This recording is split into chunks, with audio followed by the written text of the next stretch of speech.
ഭാസ്കര കാരണവർ കേസിലെ പ്രതി ഷെറിനെതിരെ കേസ്. സഹതടവുകാരിയെ മർദ്ദിച്ചതിനാണ് കേസ്. കണ്ണൂർ വനിതാ ജയിലിൽ ഇന്നലെയായിരുന്നു സംഭവം. ഷെറിനൊപ്പം ഷബ്ന എന്ന തടവുകാരിക്കെതിരെയും കേസുണ്ട്. കുടിവെള്ളം എടുക്കാൻ പോയ ജൂലി എന്ന തടവുകാരിയെ ഇരുവരും ചേർന്ന് മർദ്ദിച്ചു. ശിക്ഷാളവുമായി ബന്ധപ്പെട്ട വിവാദങ്ങൾക്കിടയിലാണ് പുതിയ കേസ് വന്നിരിക്കുന്നത്. ഷെറിന് ശിക്ഷാളവ് നൽകാനുള്ള ജയിൽ ഉപദേശക സമിതിയുടെ തീരുമാനം തന്നെ വിവാദമായി.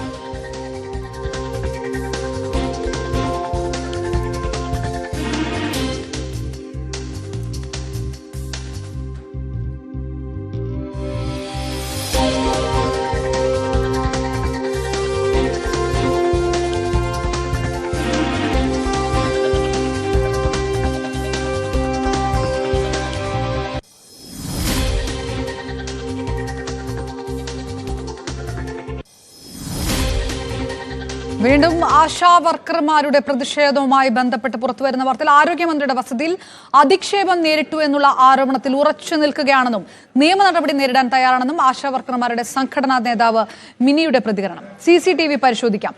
മന്ത്രിയുടെ ഭർത്താവിനെ അധിക്ഷേപിക്കാനോ വ്യക്തിഹത്യ നടത്താനോ ഉദ്ദേശിച്ചില്ലെന്നും മിനി പറഞ്ഞു. സേവന വേതന വ്യവസ്ഥകൾ പരിഷ്കരിക്കണമെന്നാവശ്യപ്പെട്ട് ആശാവർക്കർമാർ നടത്തുന്ന സമരം 18ാം ദിവസത്തിലേക്ക് കടക്കുകയാണ്. സമരം അവസാനിപ്പിച്ച് ജോലിയിൽ പ്രവേശിക്കണമെന്നാണ് NHMന്റെ നിർദ്ദേശമെങ്കിലും സമരക്കാർ ഇതുവരെ അത് പാലിച്ചിട്ടില്ല. കേന്ദ്ര സർക്കാരിനെതിരെ CITU അതേസമയം ബദൽ സമരം നടത്തുകയും ചെയ്യുകയാണ്. നേരത്തെ ന്യൂസ് 18നോട് തന്നെ ഡാനിനോട് തന്നെയാണ് വ്യക്തമാക്കിയത്. 50 ലക്ഷം രൂപ നഷ്ടപരിഹാരം ആവശ്യപ്പെട്ടുകൊണ്ട് ആരോഗ്യമന്ത്രിയുടെ ഭർത്താവ് ജോർജ്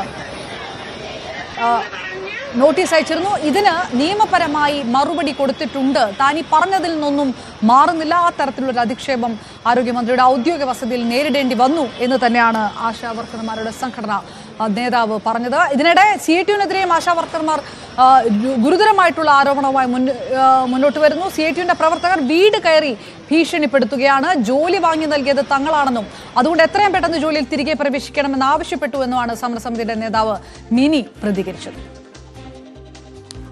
ഇന്നലെ മുതൽ സംസ്ഥാനത്തെമ്പാടും പ്രാദേശിക നേതാക്കൾ, CITUവിന്റെ നേതാക്കൾ ആശാവർക്കർമാരുടെ വീടുകളിൽ കയറി നിങ്ങൾ ഈ സമരത്തിൽ പോകരുതെന്നും ഞങ്ങൾക്ക് ജോലി വാങ്ങിത്തന്ന നിങ്ങളാണെന്നും അതുകൊണ്ട് ഈ സമരത്തിൽ നിന്ന് പിന്മാറിക്കൊണ്ട് എത്രയും വേഗം ജോലിയിൽ തിരികെ പ്രവേശിക്കണമെന്നാണ് ആവശ്യപ്പെടുന്നത്.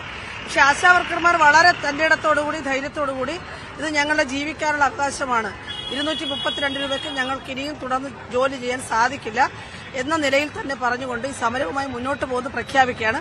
പക്ഷേ ഇത് വലിയൊരു പ്രശ്നമാണ്. സംഭവം നാട്ടിലെമ്പാടും ആളുകൾക്കിടയിൽ ഒരു വലിയൊരു ഭീതി ഉണ്ടാക്കിയിട്ടുണ്ട്. അതെ, കാരണം കഴിഞ്ഞ കുറച്ച് ദിവസങ്ങളായി CPMന്റെ ഭാഗത്തുനിന്നും CITUവിന്റെ നേതാക്കളുടെ ഭാഗത്തുനിന്നും വളരെ മോശമായ അധിക്ഷേപങ്ങളും പരാമർശങ്ങളും വന്നുകൊണ്ടിരിക്കുകയാണല്ലോ. അതിന്റെ തുടർച്ച തന്നെയാണിത്. സ്വാഭാവികമായും അതങ്ങനെ ഉണ്ടാവും. എന്താണ് നിങ്ങൾ എന്ത് ചെയ്യാനാണ്? ഞങ്ങൾ പ്രത്യേകിച്ച് ഇതിനകത്ത് നടപടിയൊന്നുമില്ല. ഞങ്ങളുടെ ആശമാർക്ക് വളരെ വ്യക്തതയുണ്ട്.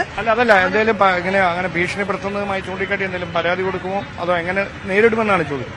അത് ഞങ്ങൾ അതിനെ തള്ളിക്കളയാണ്. കാരണം ജനങ്ങൾ നേരിട്ട് കൊണ്ടിരിക്കുകയാണ് ഇവരുടെ വാദങ്ങളും അധിക്ഷേപങ്ങളും അപഹാസ്യമായ വാക്കുകളെ സംബന്ധിച്ച് ജനങ്ങൾ നേരിട്ടുകൊണ്ടിരിക്കുകയാണ്. ഇതിനും മറുപടി നാട്ടുകാർ തന്നെ കൊടുത്തോളൂ.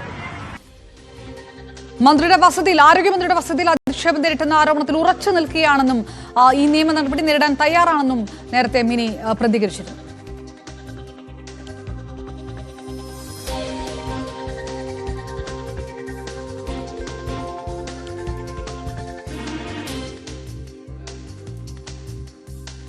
മന്ത്രിയുടെ ഭർത്താവ് എടുത്തിരിക്കുന്ന വക്കീൽ നോട്ടീസിൽ തിരിച്ച് മറുപടി കൊടുത്തിട്ടുണ്ട്. അവർ നിയമപരമായി നേരിടുന്നെങ്കിൽ നേരിടട്ടെ.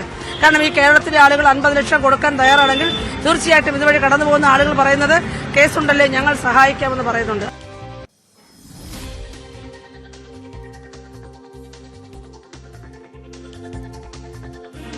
ആശാവർക്കർമാരുടെ സമരം 18ാം ദിവസവും കടക്കുകയാണ്. അതിനിടയിൽ നിയമ നടപടികളുമായി മുന്നോട്ട് പോകേണ്ടി വരുന്നു. ആരോഗ്യമന്ത്രിയുടെ ഭർത്താവ് ജോർജ് നൽകിയ വക്കീൽ നോട്ടീസിന് മറുപടി കൊടുത്തിട്ടുണ്ട്. അഡ്വക്കേറ്റ് കാളീശ്വരം രാജു വഴിയാണ് ഈ നോട്ടീസിന് മറുപടി നൽകിയത് എന്നുകൂടി ആശാവർക്കർ സംഘടനയുടെ പ്രതിനിധി മിനി നേരത്തെ ന്യൂസ് 18നോട് പ്രതികരിച്ചു.